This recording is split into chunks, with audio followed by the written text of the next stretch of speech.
사실 이거는 대법원장의 권한이 강화됐으니까 사법부 권력이 독립된 거 아니냐라고 우리가 자칫 착각할 수 있는데. 수 있죠. 네, 이게 이제 박정희가 만들어낸 제도예요.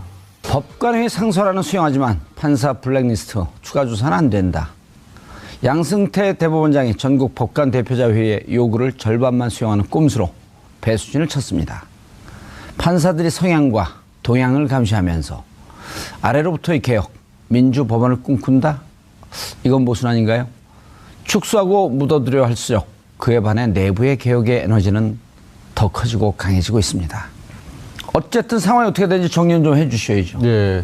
다른 게 아니라 이제 잠깐 리포트에서 나왔던 것처럼 이른바 법관들 사이에서도 블랙리스트가 존재하는 게 아니냐는 의혹이 얼마 전에 불거졌죠. 왜냐하면 이제 성향 분류를 해가지고 그 법관들이 지금 최근에 우리 법원이 가지고 있는 그 형태가 어떻게 보면은 좀 선진국에 비해서 많이 떨어지는 게 아니냐는 설문조사를 했었습니다. 그 설문조사를 하는 과정에서 대법원과 충돌이 있었고 또 그 과정에서 이 왜 이런 일들을 벌어지냐라고 알고 봤더니 그 법관들을 성향에 따라 분리하는 리스트가 존재한다는 것이 그 갈등 과정에서 불거진 겁니다. 그래서 그것이 정말이라고 사실이라면 그걸 밝혀야 된다라고 진상규명의 목소리가 일반 법원의 판사들 사이에서 높았었고 그래서 이제 대법원에서도 그 부분을 받아들여서 진상규명위원회까지 꾸려서 조사를 해봤는데 문제는 실제로 그런 것이 존재하는 건 아니다라는 식으로만 결론을 내렸고 또 그 정말 그것들을 알아볼 수 있는 리스트가 존재한다고 불려진 법원행정처에 컴퓨터가 있었습니다. 근데 그 컴퓨터에 대해서는 조사를 안 하고 그냥 그 자리만 바꿔버린 거예요. 그래서 후임자가 들어와서 봤더니 남아있는 게 아무것도 없더라. 깡통 컴퓨터였다라.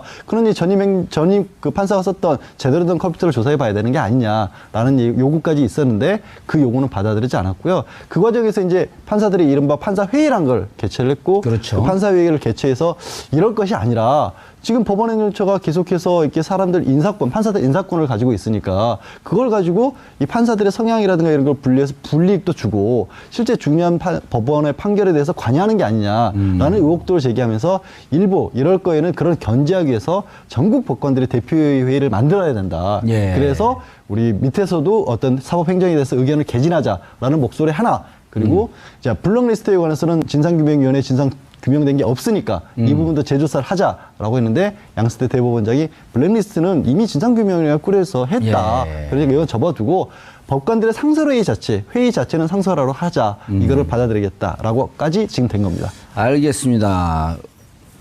노 의원님. 불같은 존재감을 과시하는.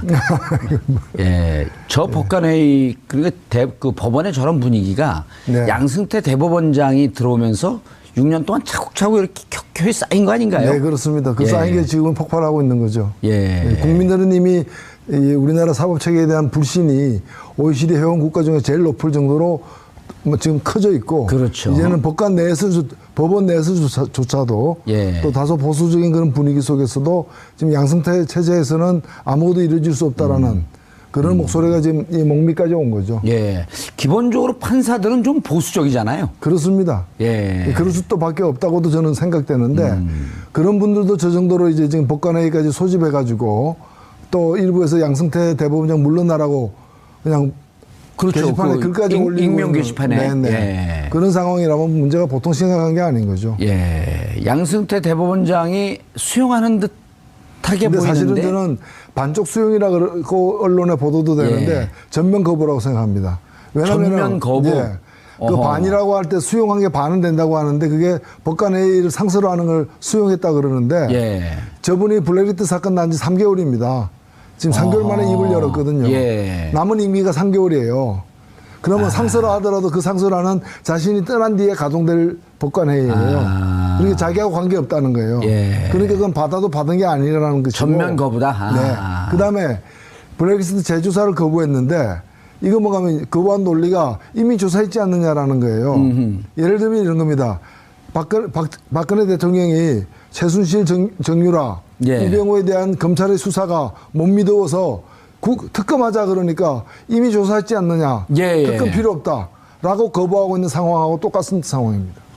그렇게 한 게 딱 이해가 되네요. 그러니까 박근혜는 특검을 갖다 그나마 수용하고 특검에 의해서 기소당하고 재판받고 있잖아요. 근데 이 블랙리스트 사건 의혹에서 가장 핵심은 바로 대법원장이거든요. 대법원장이 알고 있었다. 또 은폐하는데도 다 알고 가담했다. 라고들 많이들 의혹을 갖고 있기 때문에 그 진실을 규명해야 되는데 그 당사자가 핵심 당사자가 블랙리스트 조사는 이미 했다. 필요 없다. 이 얘기는 검찰이 다 조사했는데 웬 특검이냐라고 박근혜 대통령이 얘기하는 거하고 똑같다. 예. 왜 블랙리스트가 있어야 되죠? 법원에?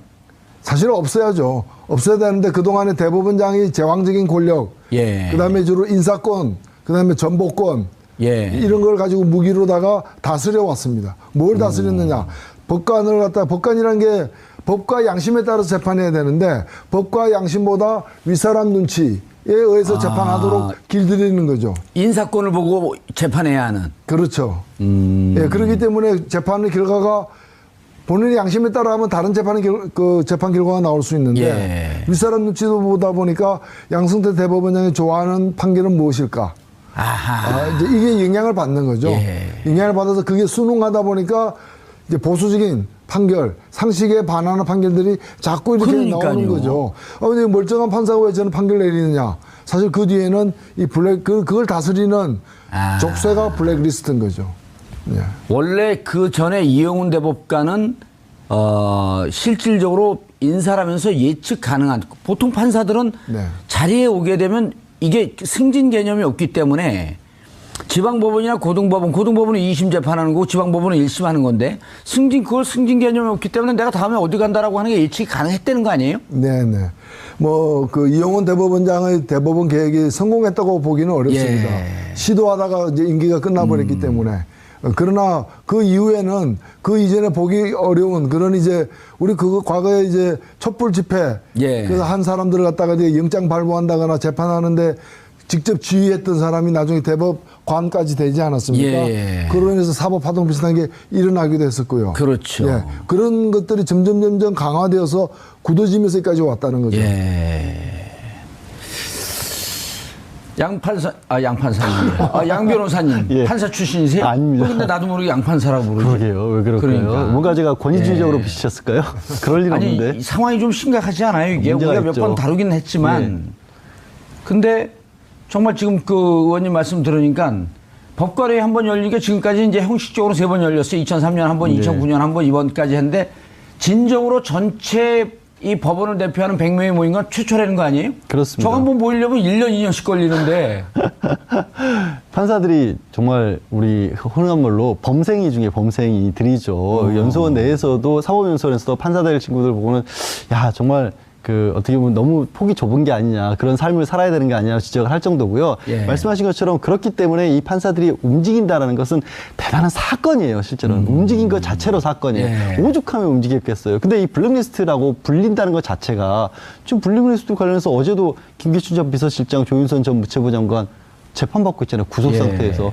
그런 비슷한 게 만들어졌다는 건 어마어마한 범법인데 양승태 대법원장은 판사의 컴퓨터는 절대로 열어보면 안 되는 신성 불가치인 것처럼 말씀하고 계시잖아요. 한 번 조사했는데 뭘 조사를 또 하냐. 그러니까 예. 법원이 독립을 보장받는 것은 권력으로부터 보장을 받는다는 예. 것이지 독립을 보장받는 것이 국민들로부터 보장받는 건 아니거든요. 근데 제가 노 대표님께 여쭤보고 싶은 게 예. 이렇게 판사 사법부라고 하는 게 독립과 그 국회에 계시니까 국회와의 역할에 있어서 침해하지 않으면서도 이 법원의 독립을 진정한 의미에서 권력으로부터 독립을 보장할 수 있는 그런 제도 개선이 이 사법 그 상설화로 될 수 있을까요?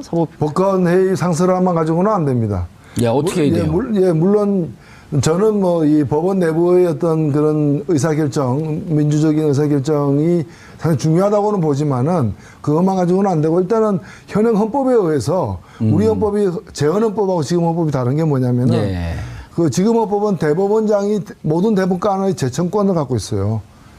그렇죠. 예, 국회에서 결국에는 동의를 얻게 돼 있지만은 그 재청하는 그 권한은 대법원장이 갖고 있고 원래 그 재헌헌법에는 그렇게 되지 않았어요. 그러니까 예. 제왕적인 권한을 갖다가 대법원장이 갖고 있는데 사실 이거는 대법원장의 권한이 강화됐으니까 사법부 권력이 독립된 거 아니냐라고 우리가 자칫 착각할 수 착각할 수 있는데. 있죠. 네, 이게 이제 박정희가 만들어낸 제도예요. 이렇게 만들면서 겉으로는 사법부가 독립되는 것처럼 보이지만 대법원장 하나만 통제하면 돼요. 하나만 통제 그렇습니다.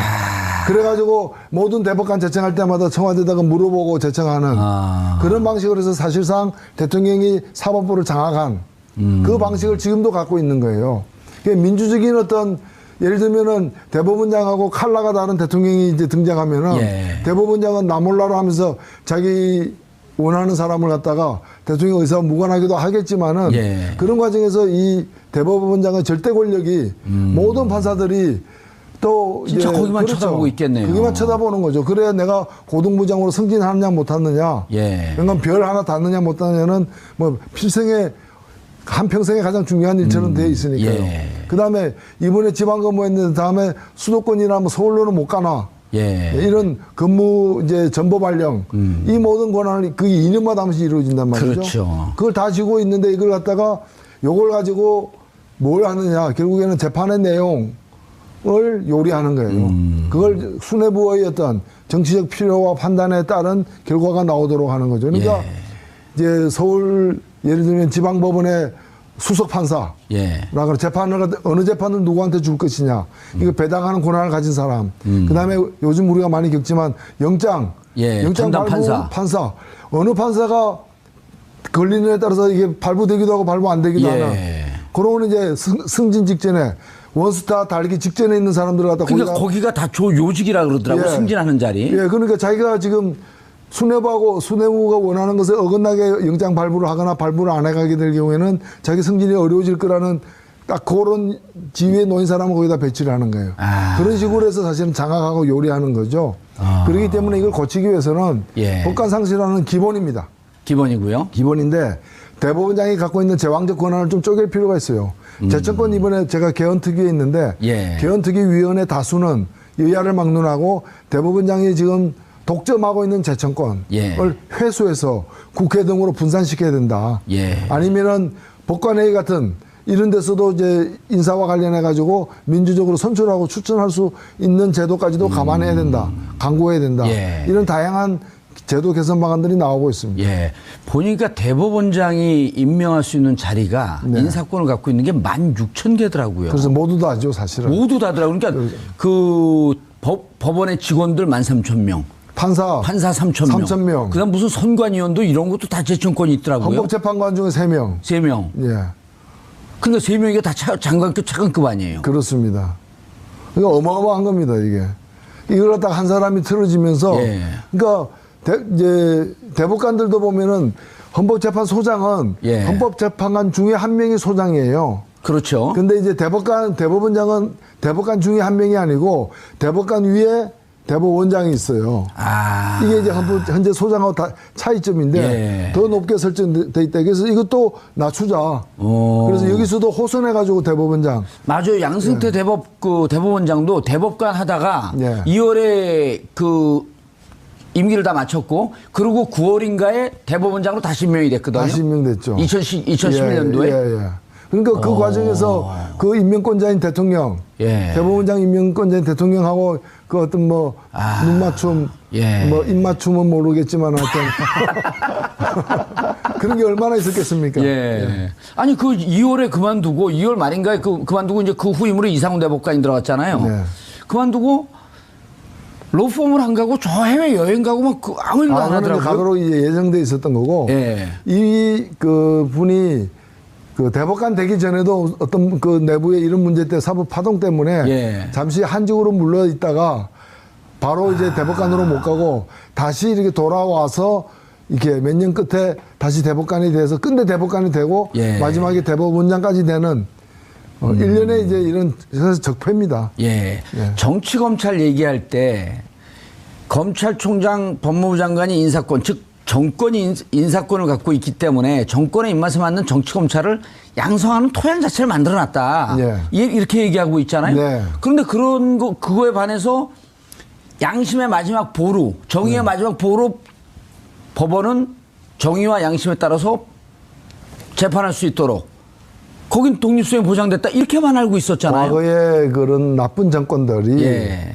이 사법부를 갖다가 양심의 마지막 보루가 아니라 권력의 마지막 보루, 집권층의 마지막 보루로 해가지고 검찰에서 잘 요리해도 결국에 법원 가서 뒤집어지면 안 되기 때문에 여기에다가 못을 박아놓은 거죠. 예. 이제는 그것을 바꿔야 된다는 목소리가 그로 인해 가지고 내부에서. 재판의 공정성에 대해서 많은 국민들이 불신하고 예. 그다음에 이 법관들 스스로도 사실 이거 소수의 권력지향적 법관회에서 이 일이 만들어졌지 다수의 판사들은 정말 힘든 그 일을 갖다 마다않고 지금 열심히 하고 있다고 저는 생각을 합니다. 그런 분들이 지금 막 장문에 글을 써서 올리고 휴가 내고 모여가지고 회의하고 지금 그러고 이제 법원 개혁을 위해서 외치고 있는 거죠. 그러니까 이번에 보니까 그 대법원장 밑에 법원 행정처가 자세히 들여다보니까 학교로 따지면 뭐 서문과 이런 데예요. 예. 사무처 이런 데인데 국회 사무처 같은데. 국회 사무처 같은 데는 거기 판사들이 들어갔고 한 40명 정도 있더만요. 거길 거친 판사들은 이후에 다 권력과 승진하는 판사가 되니. 그리고 그 사람들은 지금 들어갔고 대법원장의 비서실처럼 움직이고 있고. 법원 행정처장이 대법원장의 비서실장처럼 돼 있고, 뭐 대법관들이 뭐 대법원장 보좌하는 것도 아니고, 그 법원 행정처장이 그 대법원장을 더 보좌하고, 이 밑에 행정처장은 또 대법관 아니에요? 행정처장은 대법관인데, 행정차장이 있어요. 이 사람은 예비 대법관 1호예요. 이번에 근데 옷 벗었잖아요. 옷 벗었는데 이게 이례적인 일이고, 이번에 척결당한 건데, 되게 이 자리를 거쳐가지고, 이게 양승태 그 대법원장도 이 자리를 거친 사람이에요. 차장을 거쳐서? 차장을 거치는 게 중요해요. 차장을 거치는 거로 그 다음에 바로 대법관. 그리고 그 이번에도 이 차장을 갖다가 잘라야 된다고 하니까 그 심사해가지고 차장 밑에 있는 사람. 한 명만 징계를 했죠, 지금. 그래서 징계가 부족하다고 또 지적받고 있는 거죠. 그분이 부장인가요? 그 한 명 징계 받은 분이? 그분이 이제 양형위원회 법원 양형위원회 상임위원입니다. 상임위원이고 양형부장이죠. 그리고 그분이 이판희 판사에게 너 인사모 회원하냐? 그거 저 아닌데요? 그랬더니 너 네 기록 다 있어. 여기 보면 다 있는데. 그런 얘기가 돌았죠. 컴퓨터. 그 당시 지워지지 않은 컴퓨터. 이 상태에서 다 보게 만들고 했던. 아이디하고 패스 들어오면 너에 대한 기록 다 있어. 그래갖고 블랙리스트에 존재를 알게 된 거 아니에요? 그분만 이번에 처벌을 받고 징계를 받고. 징계 대상으로 됐고, 실은 그분 혼자 결정할 수 있는 문제가 아니에요. 그러면 이거를 인사권을 어떻게 해야 됩니까?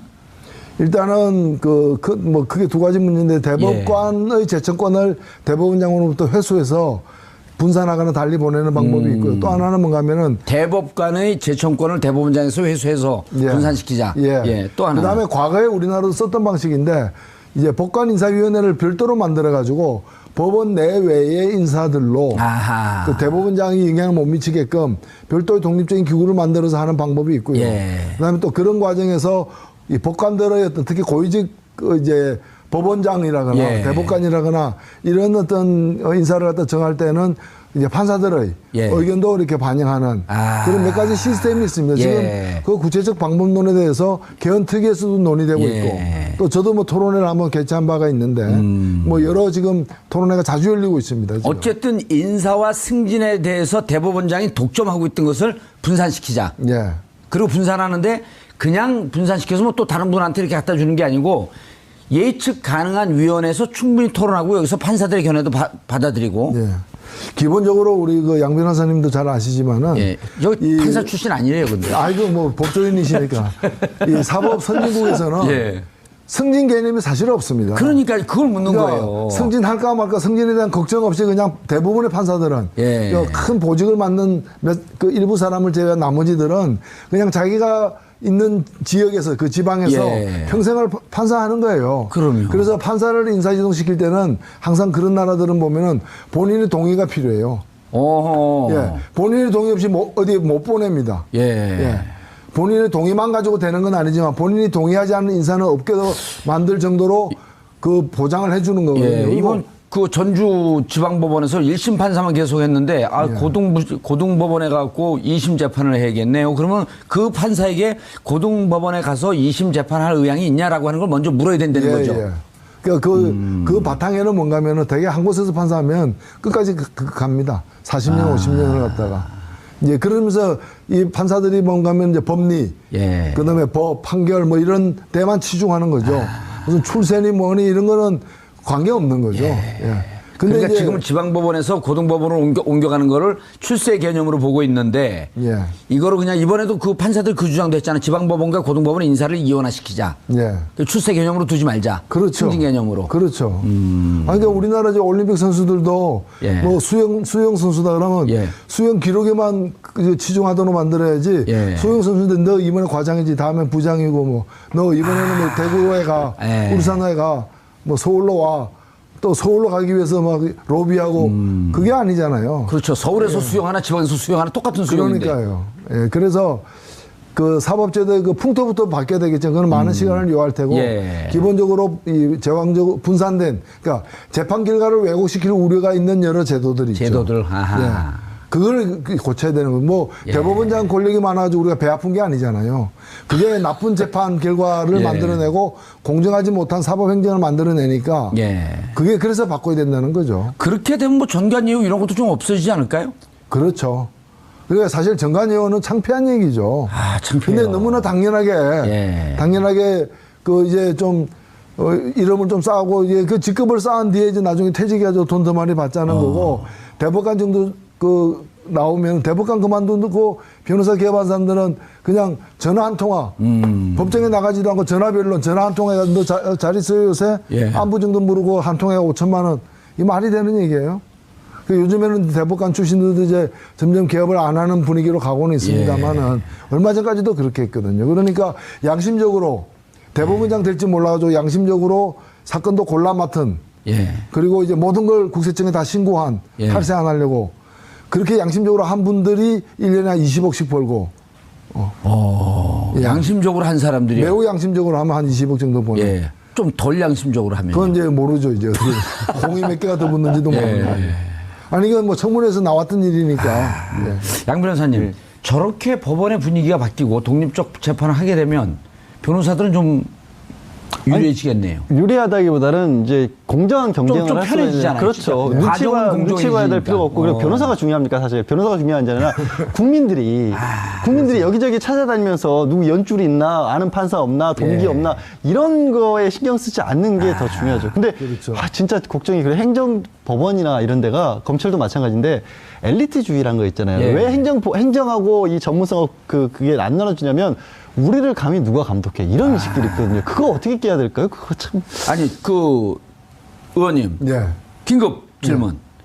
행정처를 예. 지금 그 법무부의 검찰화, 예. 탈검사하면서 법원에 파견되어 있는 검사들 안 받겠다는 거 아니에요, 이제? 예. 아주 꼭 필요한 부분만 있으면은 뭐 한두 명 이렇게 좀 받을 수 있겠지만 지금 그 60몇 명이 가 있어요. 예. 근데 이 행정처가 예. 재판 잘하게 돕고 그 자료 제공해주고 이런 거 정리해주고 그런데 거기에 판사들 꼭 와 있어야 되나 행정처? 아니요. 그래서 그 계산책이 예. 사실 지금 법원 행정처의 관료화 예. 그리고 권력기관화가 예. 문제이기 때문에 가장 첫 개는 이제 판사를 빼버리면 됩니다. 그렇죠. 빼버리고 그 순수 사무 행정 직원들 예. 또 전문가들 많잖아요. 오래 한 사람들 그다음에 뭐 법학 공부하고 이제 온 사람들 변호사들 중에서도 뽑으면 되죠. 당연하죠. 그렇게 하자는 게 유력한 방안이고요. 외국에는 아예 이게 밖으로 나가가지고 법무부가 이쪽 행정을 대신해주는 나라들도 여러 나라 있어. 선진국에는. 근데 그렇게까지 가는 거는 이제 우리나라의 이제 그 검찰과 법원의 어떤 대립관계 등으로 아마 용납이 잘 쉽지는 않을 거예요. 근데 선진국에는 그렇게 하는 나라 순수하게 행정 서비스 하는 거니까. 그렇죠. 그렇게 하는 경우도 있고 사실 더 잘 아시지만 국회 사무처가 권력기관입니까? 아니죠. 아니잖아요. 책상 바꿔주고 컴퓨터 바꿔주고 뭐 그러잖아요. 맞아요. 지금 국회로 따지면 국회 사무처에 국회의원들이 40명이 가 있는 거예요. 그러니까 웃기는 거죠. 매우 웃기는 거죠. 매우 웃기네요. 예. 그래서 그런 어떤 원래의 기능을 제대로 할 수 있는 예. 탈권력화하는 그런 기관으로 바꾸자는 것이 지금 굉장히 사법개혁에서 굉장히 중요한 과제 중에 하나입니다. 저희가 그 2012년 말에 국정원 대선 댓글 개입 예. 그때 그걸 주도했던 원세훈 전 국정원장 예. 그분 재판을 보면서 참 이상했단 말이에요. 1심에서 국정원법 위반 즉 정치에 개입해서 위반이다. 그런데 정치에 개입했다라고 하는 것은 즉 선거에 개입한 거거든요. 근데 선거법은 또 무죄. 국정원법은 유죄, 선거법은 무죄. 근데 2심에 가갖고 국정원법, 선거법 다 유죄. 근데 대법에 올라가고 이게 뭐 무죄라고 하는 건 아니고 증거가 좀 이상하니까 파기환송을 시켰단 말이에요. 그리고 지금 2년, 근 3년이 됐는데 재판 안 하고 있어요. 열리잖아요. 예. 이런 불상사가 생기는 거네요. 그렇죠. 그 사건이 잘 아시지만 수사할 때부터 예. 제대로 수사하려고 했던 검찰들 날렸잖아요. 그렇죠. 예, 날려가지고. 최동욱. 등 해가지고. 예, 윤석열. 예, 윤석열. 그때가 날아간 사람들이잖아요. 예. 이렇게 중요한 재판을 너희들 멋대로 지시에도 따르지 않고 하면 안 되지. 해서 오다 기소. 오다 내린 거 항목대로 기소해서 가고, 그 다음에 판결이 남아있잖아요. 예. 권력의 마지막 보루니까. 여기서 다시 작용을 하는 거죠. 예. 이런 일들이 모든 재판에 그렇지는 않겠지만, 정권의 명운이 달리거나 정치적으로 대단히 중요한 판결다. 아니면 경제 권력, 재벌들 회사 이런 데서 해고 무효 확인 소송. 예. 1심, 2심 다 이겼어. 맞아요. 근데 대법원 올라가가지고 10년씩 가는 거야. 그러면 KTX 여승무원들. 10년씩 누가 기다려요? 중간에 다 이제 포기하고 말지. 이런 것들이 이제 왕왕 작용을 한다는 거죠. 그러니까 우리가 기억하는 게 KTX 여승무원들 재판. 해고 부당하다 했다가 예. 법원 가고 해고 정당하다. 예. 쌍용차 직원들 해고. 예. 해고. 근데 그게 최종 판결까지 받는 데는 또 무수한 시간이 걸리도록 만들고, 그거 하나 이기려고 대법관, 전직 대법관 출신 변호사를 갑자기 이게 내세워가지고, 예. 그러면 서류 몇 번 내면 또 재판이 2, 3년 더 길어지고, 막 이런 식으로 가는 거죠. 쌍용차 같은 경우는 그 기다리는 와중에 한 30명 가까이 자살을 했잖아요. 그렇죠. 예. 이제는 그런 것들이 바꿔야 되고, 저는 일단 우리 시대에 예. 특히 이제 새 정부도 들었었습니다만은 사법개혁이 검찰개혁과 법원개혁 예. 이걸 합해서 범사법개혁이라고 부를 수 있는데 이 개혁이 반드시 이루어져야만 선진국이 될 수 있지. 사실 우리나라 국민들이 이 법원 판결이란 건 일종의 저울이잖아요. 예. 그래서 정의의 여신 DK가 들고 있는 것도 저울이잖아요. 이게 저 공평하고 공정해야 되는데, 아니 어느 시장의 저울이 한 80%는 가짜더라. 예. 소고기. 지금 95%쯤 가짜 같은데. 예, 그러니까 그렇게 되면 그 시장에 물건 사러 갈 의욕이 안 나잖아요. 우리 사법부가 그런데 그렇다고 해서 뭐 대만 가서 재판 받을 거예요, 필리핀 가서 재판 받을 거예요. 어디 갈 데가 없잖아. 여기서 재판 받아야 되잖아. 예. 그러니까 이 불신이 높아져서 멀쩡한 판사들의 판결까지도 불신받는. 공정하게 했는데도 불신받는 경우도 많아요, 사실. 이렇다 그럼요. 보니까. 예. 그래서 우리 사회 전체 품격이 떨어지는, 품격 시대에 맞지 않는. 예. 그래서 이걸 바꾸는 것이 저는 현 정부에서 급선무다. 예. 그래서 딱 이 사건은 현재 지금 법원에서 진행되고 있는 이 사안은 판사들의 문제로만 볼게, 구경할 우리 게 아니라 생활의 문제네요. 우리 생활의 문제입니다. 예. 생활의 문제고, 아니 소고기 한 그램이 500g, 600g이 600g이지 예. 그걸 뭐 200g만 주고 300g만 주면 못 참잖아요. 예. 그러니까 이제 그런 똑같은 사회를 거네요. 이제 벗어나야죠. 예. 알겠습니다. 오늘 사법개혁하면 법원개혁과 검찰개혁 양축이라 그랬는데 법원개혁만 얘기했으니까 1부 끝난 겁니다. 네, 다음에 알겠습니다. 2부 검찰개혁 때 오셔야 되겠습니다. 예. 자, 노회찬 정의당 원내대표님 시간 내주셔서 감사합니다. 네, 고맙습니다. 예. 하고까지 지금 된 겁니다. 알겠습니다. 노 의원님. 네. 불같은 존재감을 과시하는. 예. 저 법관회의, 그러니까 그 법원의 저런 분위기가 네. 양승태 대법원장이 들어오면서 6년 동안 차곡차곡 이렇게 격하게 쌓인 거 아닌가요? 네, 그렇습니다. 그 예. 쌓인 게 지금 폭발하고 있는 거죠. 예. 국민들은 이미 이 우리나라 사법체계에 대한 불신이 OECD 회원 국가 중에 제일 높을 정도로 뭐 지금 커져 있고, 그렇죠. 이제는 법원 내에서조차도 예. 또 다소 보수적인 그런 분위기 속에서도 지금 양승태 체제에서는 아무것도 이루어질 수 없다라는 그런 목소리가 지금 이 목미까지 온 거죠. 예. 기본적으로 판사들은 좀 보수적이잖아요. 그렇습니다. 예. 그럴 수밖에 없다고도 저는 생각되는데, 그런 분들도 저 정도로 이제 지금 법관회의까지 소집해가지고 또 일부에서 양승태 대법원장 물러나라고 그냥 그렇죠. 게시판에 글까지 올리고 익명 있는, 게시판에. 네네. 예. 그런 상황이라면 문제가 보통 심각한 게 아닌 거죠. 예. 양승태 대법원장이 수용하는 듯하게 근데 사실은 보이는데. 저는 반쪽 수용이라 그러고 언론에 보도도 되는데 예. 전면 거부라고 생각합니다. 왜냐하면 전면 거부? 예, 그 어허. 반이라고 할 때 수용한 게 반은 된다고 하는데 그게 법관회의를 상서로 하는 걸 수용했다 그러는데 예. 저분이 블랙리스트 사건, 사실 이거는 대법원장의 권한이 강화됐으니까 사법부 권력이 독립된 거 아니냐라고 우리가 자칫 착각할 수 착각할 있는데. 수 있죠. 네, 이게 이제 박정희가 만들어낸 제도예요. 법관회의 상소라는 수용하지만 판사 블랙리스트 추가 조사는 안 된다. 양승태 대법원장이 전국 법관 대표자 회의의 요구를 절반만 수용하는 꼼수로 배수진을 쳤습니다. 판사들이 성향과 동향을 감시하면서 아래로부터의 개혁, 민주 법원을 꿈꾼다? 이건 모순 아닌가요? 축소하고 묻어두려 할수록 그에 반해 내부의 개혁의 에너지는 더 커지고 강해지고 있습니다. 어쨌든 상황이 어떻게 되는지 정리 좀 해주셔야죠. 네.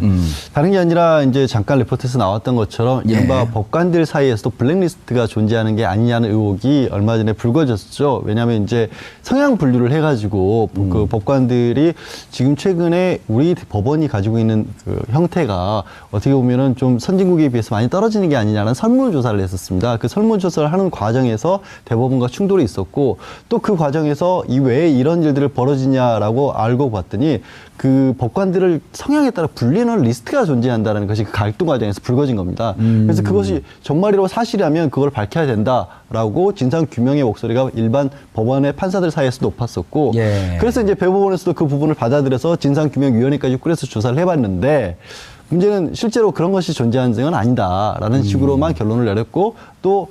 정말 그것들을 알아볼 수 있는 리스트가 존재한다고 불려진 법원행정처에 컴퓨터가 있었습니다. 근데 그 컴퓨터에 대해서는 조사를 안 하고 그냥 그 자리만 바꿔버린 거예요. 그래서 후임자가 들어와서 봤더니 남아있는 게 아무것도 없더라. 깡통 컴퓨터였다라. 그러니 전임 그 판사가 썼던 제대로 된 컴퓨터를 조사해 봐야 되는 게 아니냐라는 요구까지 있었는데 그 요구는 받아들이지 않았고요. 그 과정에서 이제 판사들이 이른바 판사회의란 걸 개최를 했고 그렇죠. 그 판사회의를 개최해서 이럴 것이 아니라 지금 법원행정처가 계속해서 이렇게 사람들 인사권, 판사들 인사권을 가지고 있으니까 그걸 가지고 이 판사들의 성향이라든가 이런 걸 분리해서 불이익도 주고 실제 중요한 법원의 판결에 대해서 관여하는 게 아니냐라는 의혹들을 제기하면서 일부 이럴 거에는 그런 견제하기 위해서 전국 법관들의 대표회의를 만들어야 된다. 그래서 우리 밑에서도 어떤 사법행정에 대해서 의견을 개진하자라는 목소리 하나 그리고 자 블랙리스트에 관해서는 진상규명위원회 규명된 게 없으니까 이 부분도 재조사를 하자라고 했는데 양승태 대법원장이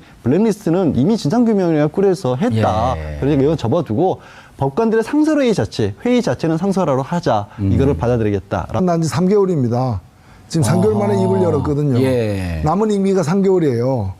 그러면 상설화 하더라도 그 상설화는 자신이 떠난 뒤에 가동될 법관회의예요. 그러니까 자기하고 관계없다는 거예요. 그러니까 그건 받아도 받은 게 아니라는 것이고. 전면 거부다. 그다음에 블랙리스트 재조사를 거부했는데 이거 뭐 가면 거부한 논리가 이미 조사했지 않느냐라는 거예요. 예를 들면 이런 겁니다. 박근혜 대통령이 최순실 정유라 이병호에 대한 검찰의 수사가 못 믿어서 특검하자 그러니까 이미 조사했지 않느냐. 특검 필요 없다라고 거부하고 있는 상황하고 똑같은 상황입니다. 아, 그렇게 한 게 딱 이해가 되네요. 그러니까 박근혜는 특검을 갖다 그나마 수용하고 특검에 의해서 기소당하고 재판받고 있잖아요. 근데 이 블랙리스트 사건 의혹에서 가장 핵심은 바로 대법원장이거든요. 대법원장이 알고 있었다. 또 은폐하는데도 다 알고 가담했다라고들 많이들 의혹을 갖고 있기 때문에 그 진실을 규명해야 되는데 그 당사자가 핵심 당사자가 블랙리스트 조사는 이미 했다. 필요 없다. 이 얘기는 검찰이 다 조사했는데 웬 특검이냐라고 박근혜 대통령이 얘기 안 하고 똑같다. 왜 블랙리스트가 있어야 되죠? 법원에? 사실은 없어야죠. 없어야 되는데 그동안에 대법원장이 제왕적인 권력, 그다음에 주로 인사권, 그다음에 전보권 이런 걸 가지고 무기로다가 다스려 왔습니다. 뭘 다스렸느냐?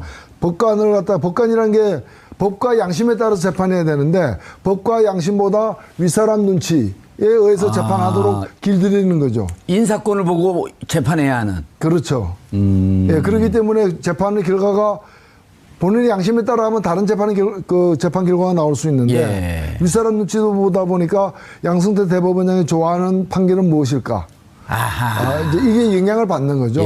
영향을 받아서 그게 순응하다 보니까 이제 보수적인 판결, 상식에 반하는 판결들이 자꾸 이렇게 나오는 거죠. 근데 멀쩡한 판사가 왜 저는 판결 내리느냐? 사실 그 뒤에는 이 그걸 다스리는 족쇄가 블랙리스트인 거죠.